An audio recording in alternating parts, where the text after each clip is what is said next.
الحمد لله رب العالمين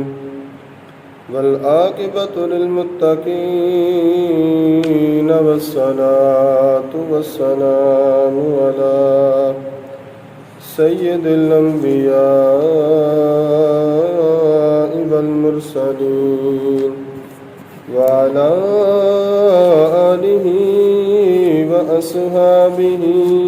أجمعين أما بعد فأعوذ بالله من الشيطان الرجيم بسم الله الرحمن الرحيم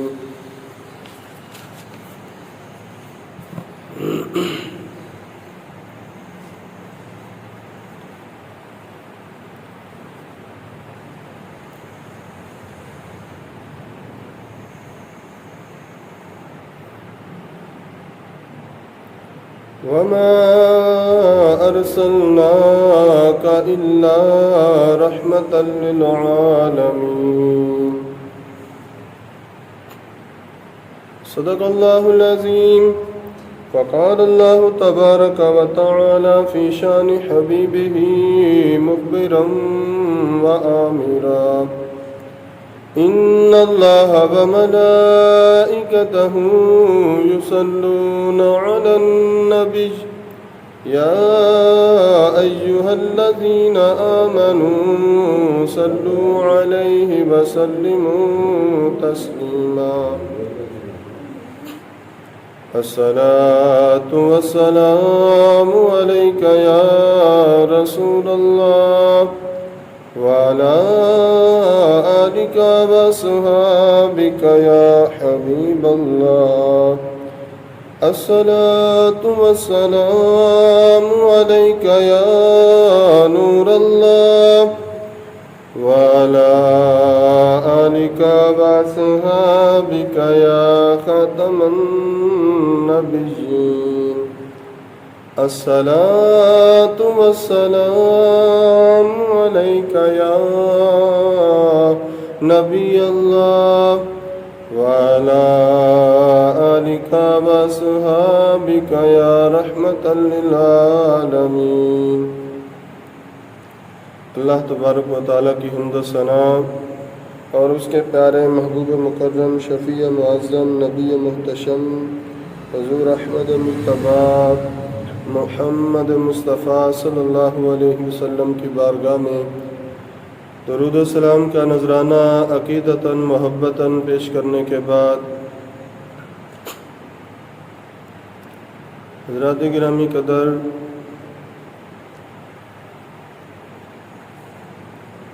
ہم حضور نبی کریم صلی اللہ علیہ وسلم کی سیرت طیبہ کا جو ذکر خیر ہے وہ کر رہے تھے اور ہجرت کے 7ویں سال کے واقعات جو تھے ان کے بارے میں گفتگو ہو رہی تھی۔ آج مزید کچھ واقعات جو ہیں وہ آپ احباب کی خوش گزار کروں گا۔ اللہ تبارک و تعالیٰ کی بارگاہ میں دعا ہے کہ اللہ تعالیٰ مجھے اور آپ کو اسوہ رسول صلی اللہ علیہ وسلم پر عمل پیرا ہونے کی توفیق عطا فرمائے۔ اسی سال سریہ ابی حضرت اسلمی رضی اللہ تعالیٰ عنہ یہ بھی وقوع پذیر ہوا۔ ابو حضرت رضی اللہ تعالیٰ عنہ سے ہی روایت ہے، فرماتے ہیں کہ میں نے اپنی قوم کی ایک عورت کے ساتھ شادی کی اور 200 درہم اس کا حق مہر مقرر کیا۔ تو اس کے بعد میں حضور نبی کریم صلی اللہ علیہ وسلم کی بارگاہ میں حاضر ہوا تاکہ سرکار دو عالم صلی اللہ علیہ وسلم میرے اس حق مہر کی ادائیگی میں میرے ساتھ تعاون فرمائیں۔ تو کہتے ہیں کہ میں سرکار کی بارگاہ میں حاضر ہوا تو حضور نبی کریم صلی اللہ علیہ وسلم نے فرمایا کہ تم نے اتنا مہر مقرر کیا؟ سبحان اللہ، یعنی تعجب کے ساتھ فرمایا کہ تم نے 200 درہم اتنا زیادہ حق مہر مقرر کیا اس کا؟ پھر حضور نبی کریم صلی اللہ علیہ وسلم نے فرمایا کہ اس وقت میرے پاس کوئی ایسی چیز نہیں ہے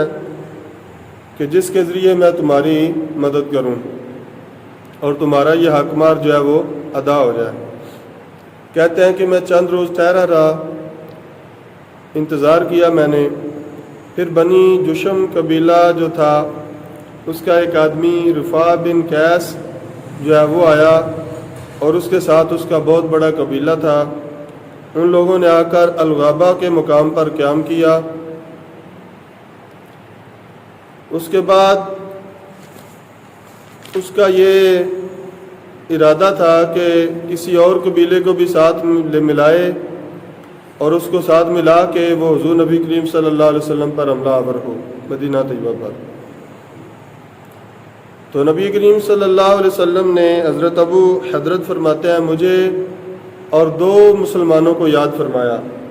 اور ہمیں حکم دیا کہ ہم اس شخص کے بارے میں معلومات حاصل کریں۔ سواری کے لیے ہمیں ایک بوڑھی اونٹنی دی گئی جو چل نہیں سکتی تھی، کھڑی ہونے سے بھی عاجز تھی۔ تو فرماتے ہیں اس طرح کی اس کی حالت تھی کہ ہم میں سے ایک آدمی جب اس پر سوار ہوا تو وہ اٹھ نہ سکی، لوگوں نے اپنے ہاتھوں سے دھکیل کر اسے اٹھایا۔ تو حضور نے یعنی اتنی کمزور اونٹنی حضور نبی کریم صلی اللہ علیہ وسلم نے ان کو عطا فرمائی سفر کے لیے۔ تو پھر حضور نبی کریم صلی اللہ علیہ وسلم نے فرمایا کہ اس پر سوار ہو جاؤ اور معلومات حاصل کرو اور پھر آ کر مجھے آگاہ کرو۔ حضرت ابو حضرت فرماتے ہیں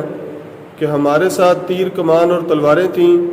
جب ہم غابہ کے مقام پر پہنچے تو سورج غروب ہونے لگا تھا، ڈوبنے لگا تھا۔ تو ابو حضرت کہتے ہیں میں کونے میں چھپ گیا اور اپنے ساتھیوں سے بھی کہا، وہ دوسری جگہ پر چھپ گئے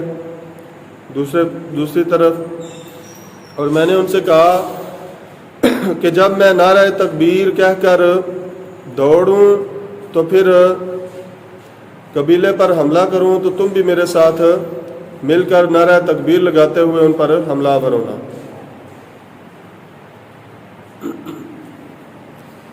اب کہتے ہیں کہ ہم اس انتظار میں تھے کہ ہمیں موقع ملے کہ ہم دشمن پر حملہ بول دیں کہ اتفاقاً ان کا ایک چرواہا جو تھا وہ واپس نہیں آیا۔ تو اس کا مالک رفاع بن قیس جس نے وہ سارا قبیلہ اکٹھا کیا تھا، وہ سردار جو تھا اس قبیلے کا، اور جس نے یہ پروگرام بنایا تھا کہ ہم مدینہ طیبہ پر حملہ کریں گے، رفاع بن قیس وہ اٹھ کھڑا ہوا۔ اس نے اپنی تلوار گردن میں ڈالی اور لٹکائی اور کہا، باخدا میں اپنے چرواہے کے پیچھے جاؤں گا، اسے ضرور کوئی مصیبت پہنچی ہے۔ اس کے ساتھیوں نے اسے روکا اور کہا کہ تم نہ جاؤ، ہم جا کر اسے تلاش کر کے لاتے ہیں۔ اس نے کہا نہیں، جب میرا چرواہا میرا تھا تو میں ہی جاؤں گا اس کے پیچھے، لہذا تم میں سے کوئی میرے پیچھے نہیں آئے گا۔ اس طرح اس نے سب لوگوں کو منع کر دیا، وہ اکیلا ہی نکلا۔ حضرت ابو حضرت کہتے ہیں کہ جب وہ میرے پاس سے گزرا تو میں نے اپنا تیر چلایا اس پر، جو اس کے دل میں پیوست ہو گیا اور وہ گر گیا اور گفتگو بھی نہ کر سکا، آواز بھی نہ نکال سکا۔ حضرت ابو حضرت کہتے ہیں میں نے آگے بڑھ کر اس کا سر قلم کر دیا، پھر میں لشکر کی طرف دوڑا اور نعرہ تکبیر بلند کیا، جسے سن کر اللہ اکبر کے نعرے کو سن کر میرے دونوں ساتھی جو تھے انہوں نے بھی نعرہ لگایا اور میرے پیچھے وہ بھی دوڑائے۔ ہمارے اس نعرہ تکبیر بلند کرنے کی وجہ سے دشمن نے سمجھا کہ شاید ہم پر حملہ ہو گیا ہے اور مسلمانوں نے چڑھائی کر دی ہے، لہٰذا انہوں نے بھاگنا شروع کر دیا۔ ان کے کثیر تعداد اونٹ اور بکریاں جو تھے وہ ہم اپنے ساتھ لے آئے اور حضور نبی کریم صلی اللہ علیہ وسلم کی خدمت میں پیش کر دیا، اور اس کا سر جو تھا وہ جس نے سارے لشکر کو جمع کیا تھا، جو پروگرام بنا رہا تھا حضور نبی کریم صلی اللہ علیہ وسلم کے شہر مبارک پر حملہ کرنے کا، رفاع بن قیس، تو اس کا سر جو تھا وہ بھی حضرت ابو حضرت کہتے ہیں میں نے حضور نبی کریم صلی اللہ علیہ وسلم کی بارگاہ میں پیش کر دیا۔ پھر حضور نے مجھے ان اونٹوں میں سے 13 اونٹ عطا فرمائے تاکہ میں اپنا حق مار ادا کروں۔ اس طرح میری بیوی میرے گھر آ گئی۔ اس کے بعد حضرت عبداللہ بن حذافہ سہمی رضی اللہ تعالیٰ عنہ کو ایک سریہ پر سرکار نے امیر بنا کر بھیجا۔ سیدنا علی المرتضیٰ کرم اللہ وجہہ الکریم سے مروی ہے کہ ایک دفعہ نبی کریم صلی اللہ علیہ وسلم نے ایک فوجی دستہ تیار کیا اور اس کی قیادت ایک انصاری کو تفویض فرمائی، اور سب مجاہدین کو حکم دیا کہ اپنے امیر کا حکم سنیں اور اس کو بجا لائیں۔ جب وہ سفر پر تھے تو سفر کے دوران آپس میں کوئی بات ہوئی جس کی وجہ سے وہ امیر جو تھا لشکر کا وہ اپنے ساتھیوں سے ناراض ہو گیا۔ اس نے کیا کیا؟ اس نے کہا، حکم دیا اپنے ساتھیوں کو، ان مجاہدین کو، کہ لکڑیاں جمع کرو۔ جب انہوں نے لکڑیاں جمع کر لیں تو اس نے کہا ان کو آگ لگا دو۔ جب آگ خوب بھڑک اٹھی تو اس نے کہا تم جانتے ہو کہ اللہ کے رسول صلی اللہ علیہ وسلم نے مجھے تمہارا امیر بنایا تھا؟ انہوں نے کہا ہاں ہم جانتے ہیں، ہم اللہ کے رسول صلی اللہ علیہ وسلم نے ہمیں تمہاری اطاعت کرنے کا حکم دیا تھا۔ تو اس نے کہا اچھا پھر اگر میرا حکم مانتے ہو اور مجھے امیر سمجھتے ہو تو پھر اس آگ کے اندر جو ہے وہ چھلانگے لگاؤ۔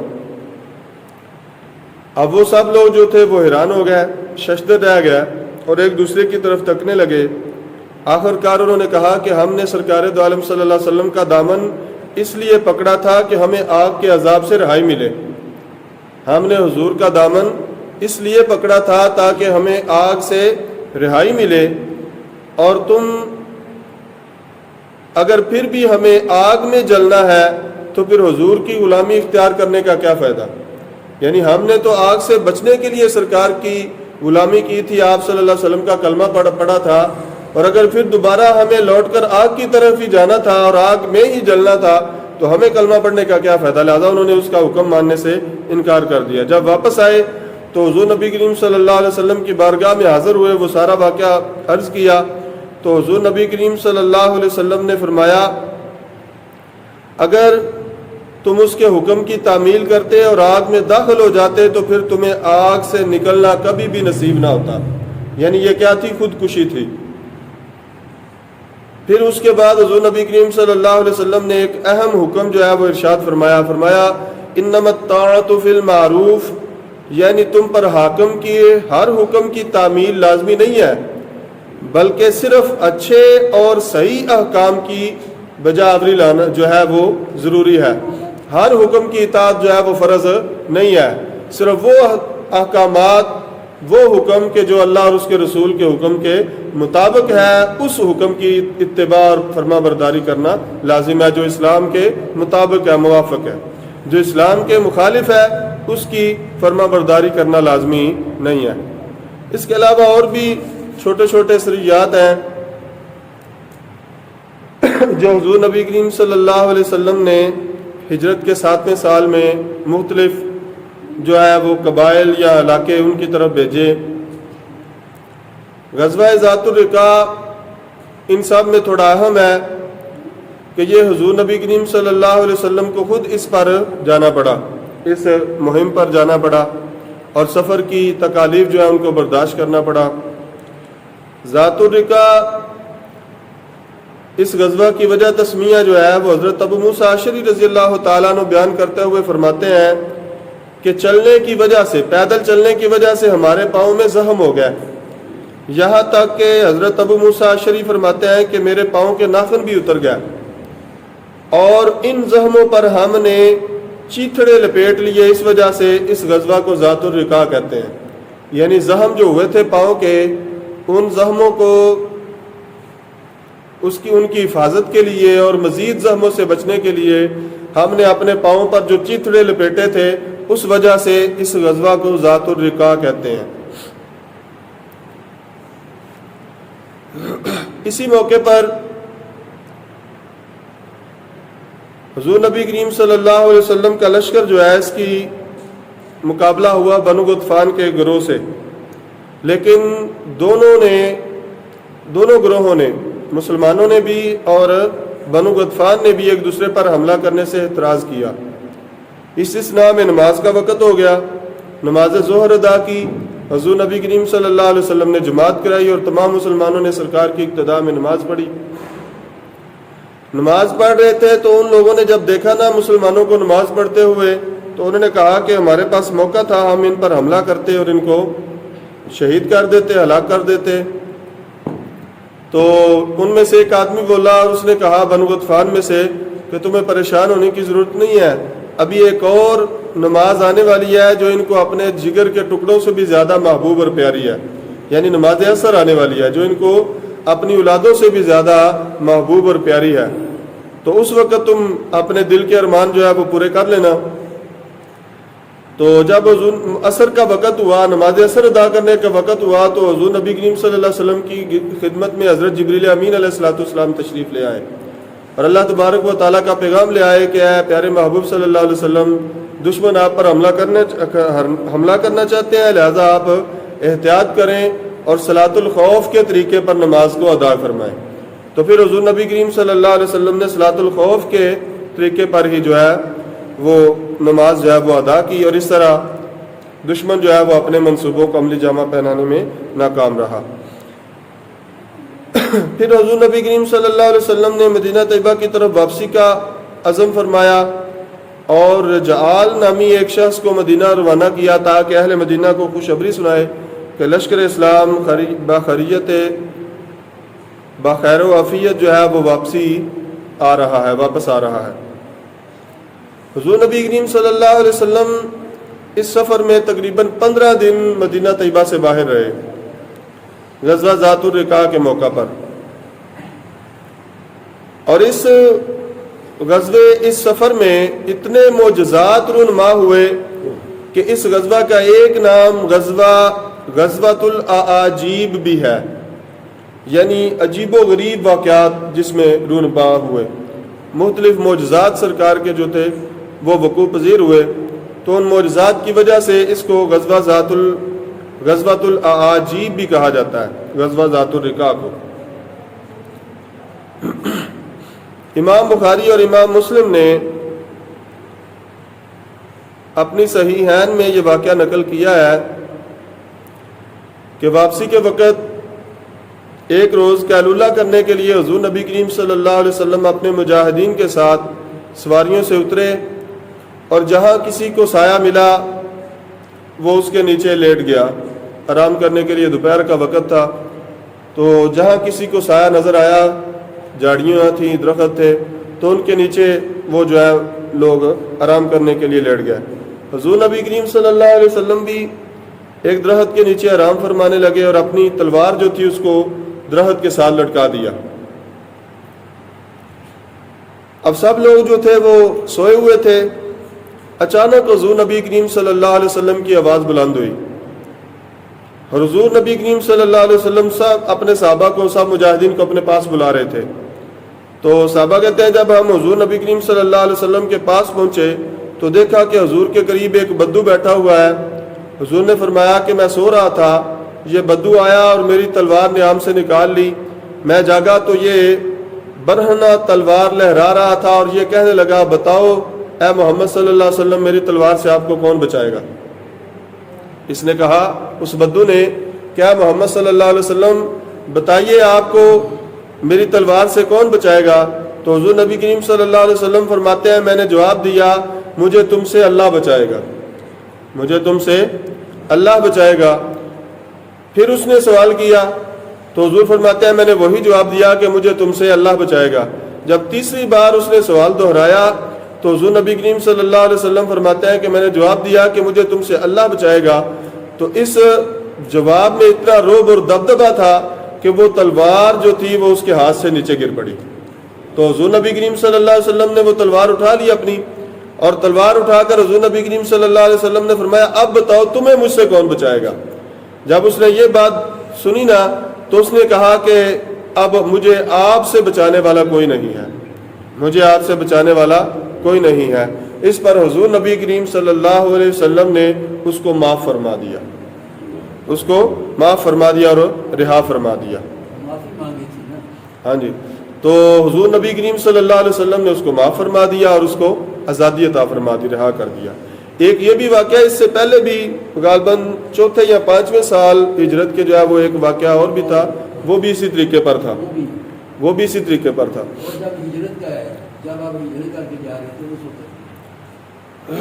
اسی طریقے پر ایک اور معجزہ حضور نبی کریم صلی اللہ علیہ وسلم کا اس سفر میں رونما ہوا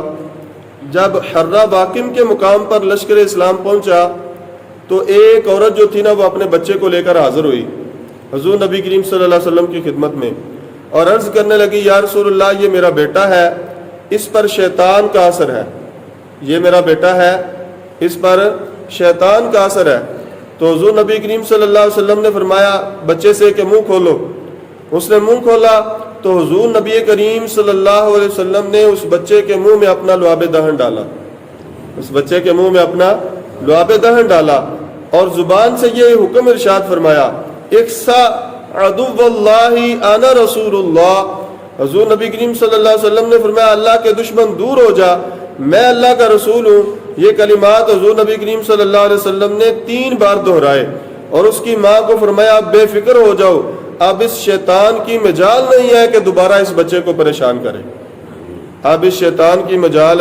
نہیں ہے، اس کی جرت نہیں ہے کہ اب یہ دوبارہ اس بچے کو پریشان کرے، تنگ کرے۔ تو حضور نبی کریم صلی اللہ علیہ وسلم کو اللہ تبارک و تعالیٰ نے بے شمار معجزات دیے ہیں۔ اس سفر پر کچھ اور واقعات ہیں معجزات کے جو میں آپ کی بارگاہ میں پیش کرتا ہوں۔ حضرت جابر رضی اللہ تعالیٰ عنہ سے روایت ہے، فرماتے ہیں کہ جب غزوہ ذات الرقاع سے اب واپس آ رہے تھے تو ایک مقام پر محبت حرہ ہے، اس مقام پر جب پہنچے تو ہم نے دیکھا کہ ایک اونٹ تیزی سے حضور کی بارگاہ میں حاضر ہوا اور سرکار دو عالم صلی اللہ علیہ وسلم کی بارگاہ میں آ کر اس نے کچھ گفتگو کی، بڑبڑایا اپنی آواز میں، زبان میں اس نے کچھ ادا کیا۔ تو حضور نبی کریم صلی اللہ علیہ وسلم نے فرمایا تمہیں پتہ چلا ہے کہ اونٹ نے کیا کہا؟ حضور نے صحابہ کو مخاطب کر کے فرمایا میرے صحابہ تمہیں پتہ چلا کہ اونٹ نے کیا کہا ہے؟ تو ہم نے عرض کیا یا رسول اللہ ہمیں کیسے پتہ چل سکتا ہے اس نے کیا کہا؟ تو حضور نبی کریم صلی اللہ علیہ وسلم نے فرمایا اس نے مجھ سے مدد مانگی ہے، اس اونٹ نے مجھ سے مدد مانگی ہے اور یہ کہہ رہا ہے کہ میں اس کے مالک سے اس کی سفارش کر دوں۔ کیوں؟ اس لیے کہ یہ اونٹ کہتا ہے کہ میں نے سال ہر سال اس کی زمین میں ہل چلایا، اس کی خدمت کی، اس کے کام آیا، اب میرا مالک جو ہے جب میں بوڑھا ہو گیا، کمزور ہو گیا تو وہ مجھے ذبح کرنا چاہتا ہے اور ختم کرنا چاہتا ہے، تو یا رسول اللہ صلی اللہ علیہ وسلم آپ میری سفارش کر دیں۔ تو حضور نبی کریم صلی اللہ علیہ وسلم نے فرمایا جابر جاؤ اور اس کے مالک کو بلا کر لاؤ، جابر جاؤ اور اس کے مالک کو بلا کر لاؤ۔ حضرت جابر کہتے ہیں یا رسول اللہ صلی اللہ علیہ وسلم میں اس کے مالک کو پہچانتا نہیں ہوں، مجھے کیسے پتا چلے گا کہ اس کا مالک کون ہے؟ تو حضور نبی کریم صلی اللہ علیہ وسلم نے فرمایا یہ اونٹ خود تمہاری رہنمائی کرے گا اور اپنے مالک تک لے کر جائے گا۔ یہ حضور نبی کریم صلی اللہ علیہ وسلم کو اللہ تبارک و تعالیٰ نے شان عطا فرمائی ہے کہ جانور حضور نبی کریم صلی اللہ علیہ وسلم سے مدد مانگتے ہیں اور آقا دو عالم صلی اللہ علیہ وسلم جانوروں کی زبان سمجھتے بھی ہیں اور ان کی مدد کرتے بھی ہیں۔ حضرات گرامی قدر اگر جانور مدد مانگے، اگر جانور مدد مانگے اور اللہ کے رسول صلی اللہ علیہ وسلم اس کی مدد کرے اور مدد کر سکتے ہیں اور کرتے بھی ہیں، تو اگر آپ صلی اللہ علیہ وسلم کا کلمہ پڑھنے والا آپ کا امتی آپ سے مدد مانگے تو کیوں نہ اللہ کے رسول اس کی مدد کریں؟ تو پھر اللہ کے رسول صلی اللہ علیہ وسلم بھی اس کی مدد کریں گے اور اس پر اپنی رحمت و شفقت کے دروازے وا کریں گے۔ اب حضور نبی کریم صلی اللہ علیہ وسلم نے فرمایا جاؤ اس کے مالک کو بلا کر لاؤ۔ حضرت جابر جو ہے وہ گیا اس اونٹ کے ساتھ، آپ فرماتے ہیں اونٹ میرے آگے آگے چل پڑا اور مجھے وہاں پر لے گیا جہاں اس کا مالک بیٹھا ہوا تھا۔ میں اس کے مالک کو بلا کر سرکار کی بارگاہ میں لے کر آیا تو حضور نبی کریم صلی اللہ علیہ وسلم نے اس اونٹ کی سفارش فرمائی۔ اس طرح اس کے مالک نے اسے ذبح کرنے سے اپنے ہاتھ کو روک لیا اور اسے آزاد کر دیا۔ اسی طرح حضرت ابو نعیم نے جناب جابر رضی اللہ تعالیٰ عنہ سے روایت کیا ہے کہ ہم حضور نبی کریم صلی اللہ علیہ وسلم کی معیت میں سرگرم سفر تھے کہ ایک صحابی ایک پرندے کے بچے کو پکڑ کر لا رہا تھا۔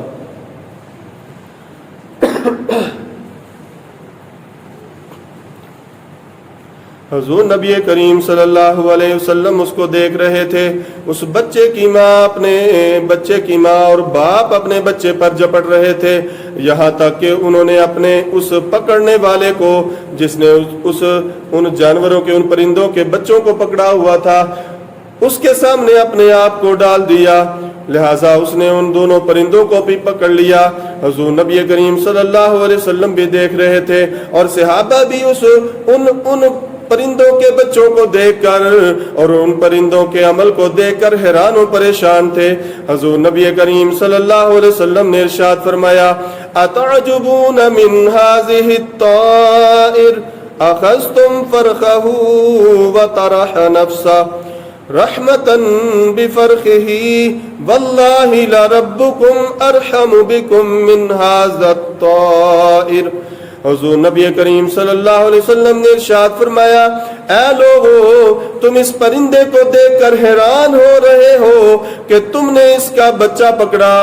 اور اس نے اپنے آپ کو تمہارے سامنے ڈال دیا ہے۔ باخدا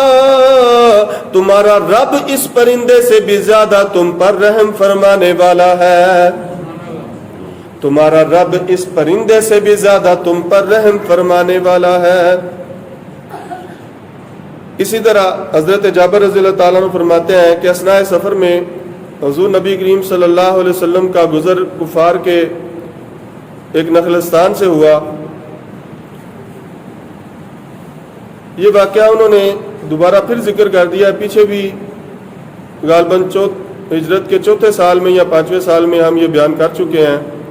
اسی کے مطابق یہ دوبارہ پھر انہوں نے وہی سارا واقعہ جو ہے وہ دوبارہ ادھر نقل کر دیا ہے۔ امام مسلم، ابو نعیم اور بہقی نے حضرت جابر رضی اللہ تعالیٰ عنہ سے روایت کیا ہے، حضرت جابر نے کہا کہ ہم رسول اللہ صلی اللہ علیہ وسلم کے ہمراہ غزوہ ذات الرقاع میں سفر کر رہے تھے، مدینہ طیبہ کی طرف واپس آ رہے تھے کہ ہم ایک سرسبز وادی میں اترے۔ حضور نبی کریم صلی اللہ علیہ وسلم کو قضائے حاجت کے لیے جانا پڑا، تو حضرت جابر کہتے ہیں میں نے لوٹے میں پانی لیا اور سرکار کے پیچھے پیچھے چلنا شروع کر دیا۔ کچھ دور جا کر حضور نبی کریم صلی اللہ علیہ وسلم نے ادھر ادھر دیکھا، لیکن کوئی چیز جو ہے ایسی نظر نہ آئی جس کے پیچھے یا پردے میں بیٹھ کر سرکار دو عالم صلی اللہ علیہ وسلم قضائے حاجت کرتے۔ تو آپ صلی اللہ علیہ وسلم نے دیکھا کہ وادی کے دونوں کناروں پر 2 درخت کھڑے تھے، دونوں طرف 2 درخت کھڑے ہوئے تھے۔ تو حضور نبی کریم صلی اللہ علیہ وسلم نے کیا کیا، پہلے ایک درخت کی طرف گئے، اس کی ٹہنی پکڑی اور اس سے کہا کہ اے درخت، اللہ کے حکم سے میری اطاعت کر۔ حضرت جابر کہتے ہیں میں دیکھ رہا تھا تو حضور نبی کریم صلی اللہ علیہ وسلم نے جب اس کی ٹہنی پکڑ کر اس کو اپنے ساتھ چلایا تو وہ درخت حضور نبی کریم صلی اللہ علیہ وسلم کے پیچھے پیچھے جس طرح اونٹ چلتا ہے اس طرح چلتا ہوا سرکار کے ساتھ چل پڑا۔ اونچی آواز سے بولیے سبحان اللہ۔ تو اونٹ جو ہے وہ درخت جو ہے وہ حضور نبی کریم صلی اللہ علیہ وسلم کے پیچھے پیچھے چلنا شروع ہو گیا۔ وادی کے درمیان میں پہنچے تو اسے چھوڑ دیا، پھر حضور نبی کریم صلی اللہ علیہ وسلم دوسرے درخت کی طرف گئے اور اس درخت کو بھی ٹہنی سے پکڑا اور اسے فرمایا کہ اللہ کے حکم سے میری اطاعت کر۔ تو وہ بھی درخت حضور نبی کریم صلی اللہ علیہ وسلم کے پیچھے چلنا شروع ہو گیا۔ اس طرح حضور نبی کریم صلی اللہ علیہ وسلم نے وادی کے درمیان میں آ کر ان دونوں کی شاخوں کو آپس میں ملا دیا۔ اس طرح وہ کیا تھا، پردہ ہو گیا۔ تو حضور نبی کریم صلی اللہ علیہ وسلم نے ان کے پیچھے بیٹھ کر قضائے حاجت کی۔ جب حضور نبی کریم صلی اللہ علیہ وسلم فارغ ہو گئے، وضو وغیرہ فرما لیا، تو اس کے بعد حضور نبی کریم صلی اللہ علیہ وسلم جب میرے پاس تشریف لائے تو حضور نبی کریم صلی اللہ علیہ وسلم جب آگے آ گئے، میرے پاس آ گئے، تو وہ درخت اپنی ٹہنیاں انہوں نے ایک دوسرے سے جدا کی اور اسی طریقے پر واپس چل کر جہاں سے وہ آئے تھے اپنے اسی مقام پر جا کر کھڑے ہو گئے، اسی مقام پر جا کر کھڑے ہو گئے۔ اور حضور نبی کریم صلی اللہ علیہ وسلم جب میرے پاس تشریف لائے نا تو حضور نبی کریم صلی اللہ علیہ وسلم نے فرمایا، جابر تم نے دیکھا ہے کہ اللہ تبارک و تعالیٰ نے مجھے کتنا عظیم مرتبہ اور شان عطا فرمائی ہے۔ تو حضرت جابر رضی اللہ تعالیٰ نے عرض کیا، ہاں یا رسول اللہ صلی اللہ علیہ وسلم، میں نے دیکھ لیا ہے اور جان بھی لیا اور پہچان بھی لیا ہے کہ اللہ تعالیٰ نے آپ کو کتنا مقام و مرتبہ عطا فرمایا ہے۔ کیسے عظیم صحابہ تھے، کیسے وہ عظیم لوگ تھے کہ حضور نبی کریم صلی اللہ علیہ وسلم کے یہ اب دیکھیں نا، ہم پڑھتے ہیں سرکار کے معجزات یا کسی سے سن لیتے ہیں تو ہمارا ایمان جو ہے وہ تازہ ہو جاتا ہے، ایک عظیم سرشاری سی محسوس ہوتی ہے، ایک محبت کا جو جذبہ ہے اس میں مزید تازگی جو ہے وہ محسوس ہوتی ہے جب سرکار دو عالم صلی اللہ علیہ وسلم کے کسی معجزے کے بارے میں ہم سن لیتے ہیں۔ تو دیکھیے، غور کیجئے اس پر کہ وہ لوگ کہ جو حضور نبی کریم صلی اللہ علیہ وسلم کو اپنی آنکھوں کے سامنے یہ سارے کام کرتے ہوئے دیکھتے تھے، وہ لوگ، وہ صحابہ کے جو سرکار دو عالم صلی اللہ علیہ وسلم کے معجزات کو رونما ہوتے ہوئے اپنی آنکھوں سے دیکھتے تھے، ان کے ایمان میں کتنی تازگی نصیب ہوتی ہوگی، ان کی محبت میں کتنا اضافہ ہوتا ہوگا۔ اسی طرح حضور نبی کریم صلی اللہ علیہ وسلم جب وضو فرما دیا نا تو آپ صلی اللہ علیہ وسلم نے فرمایا جابر لوگوں میں اعلان کرو کہ سب لوگ وضو کر لیں۔ جب یہ اعلان فرمایا تو کسی کے پاس بھی پانی نہیں تھا، پانی وہی تھا جو سرکار دو عالم صلی اللہ علیہ وسلم ساتھ لے کر چلے گئے تھے اور استعمال کر لیا تھا۔ حضرت جابر کہتے ہیں میں نے آ کر سرکار کی بارگاہ میں عرض کیا کہ یا رسول اللہ پانی نہیں ہے، تو حضور نبی کریم صلی اللہ علیہ وسلم نے مجھے حکم دیا کہ فلاں انصاری کے پاس جاؤ اور اس کے مشکیزے میں چند قطرے ہیں پانی کے، اس کے مشکیزے میں چند قطرے ہیں پانی کے، فرمایا اس سے لے آؤ۔ حضرت جابر کہتے ہیں میں وہاں گیا، اس مشک سے جو پانی نکلا وہ چند قطرے تھے، وہ میں لے کر حضور نبی کریم صلی اللہ علیہ وسلم کی خدمت میں حاضر ہو گیا۔ پھر حضور نبی کریم صلی اللہ علیہ وسلم نے ایک بڑا پیالہ منگوایا، اس کے بعد حضور نبی کریم صلی اللہ علیہ وسلم نے اپنا دست مبارک اس طرح اس پیالے کے اندر رکھ دیا، اس پیالے کے اندر حضور نبی کریم صلی اللہ علیہ وسلم نے اپنا دست مبارک رکھ دیا، دست مبارک رکھا۔ پھر حضور نبی کریم صلی اللہ علیہ وسلم نے فرمایا اے جابر بسم اللہ پڑھ کر اس پر پانی ڈالو، بسم اللہ پڑھ کر اس پر پانی ڈالو۔ تو حضرت جابر رضی اللہ تعالیٰ عنہ فرماتے ہیں میں نے بسم اللہ پڑھ کر حضور نبی کریم صلی اللہ علیہ وسلم کے دست مبارک پر پانی جو ہے وہ ڈال دیا، وہ پانی کے چند قطرے تھے۔ حضرت جابر کہتے ہیں میں نے اپنی آنکھوں سے دیکھا حضور نبی کریم صلی اللہ علیہ وسلم کی مبارک انگلیوں سے پانی کے چشمے جاری ہو گئے، حضور نبی کریم صلی اللہ علیہ وسلم کی مبارک انگلیوں سے پانی کے چشمے جاری ہو گئے۔ سب لوگوں نے اپنے وضو بھی کیا، اپنے برتن بھی بھرے پانی والے اور اپنے جانوروں کو بھی پلایا۔ حضرت جابر فرماتے ہیں جب حضور نبی کریم صلی اللہ علیہ وسلم نے اس پیالے سے اپنے دست مبارک کو باہر نکالا تو میں نے دیکھا کہ وہ پیالہ اسی طریقے پر پانی سے لبالب بھرا ہوا تھا، وہ پانی گم یا ختم نہیں ہوا تھا، جس طرح حضور نبی کریم صلی اللہ علیہ وسلم نے دست مبارک درمیان میں رکھا تھا اسی طریقے پر وہ پانی اس پیالے میں بھرا ہوا موجود تھا۔ تو یہ حضور نبی کریم صلی اللہ علیہ وسلم کے معجزات تھے چند جو غزوہ ذات الرقاع کے موقع پر وقوع پذیر ہوئے۔ اللہ تبارک و تعالیٰ کی بارگاہ میں دعا ہے